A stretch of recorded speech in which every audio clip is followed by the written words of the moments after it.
আর তারপরে যদি এত গ্যাস সিলিন্ডার বাস্ট করে তাহলে তো পুরো এখানে 50,000 লোক মরে যাবে।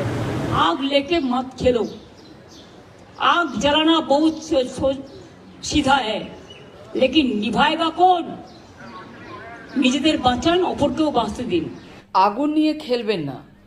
দীঘা থেকে ফিরেই বড়বাজারে গিয়ে কড়া বার্তা মুখ্যমন্ত্রী মমতা ব্যানার্জির। আগুন নিয়ে খেলবেন না, কথা না শুনলে পুরসভা, দমকল, পুলিশ ব্যবস্থা নেবে।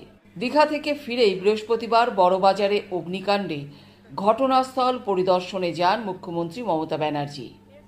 সেখানে গিয়ে কথা বলেন তিনি বলেন, আপৎকালীন ব্যবস্থা যারা রাখে না তারা ক্ষমার অযোগ্য। বারবার বলা সত্ত্বেও অনেকে শুনছেন না। পুরসভা বলা সত্ত্বেও ক্ষতিগ্রস্ত বাড়ি ছাড়ছেন না। বিপজ্জনক বাড়ি নিয়ে তিনি বলেন, জীবন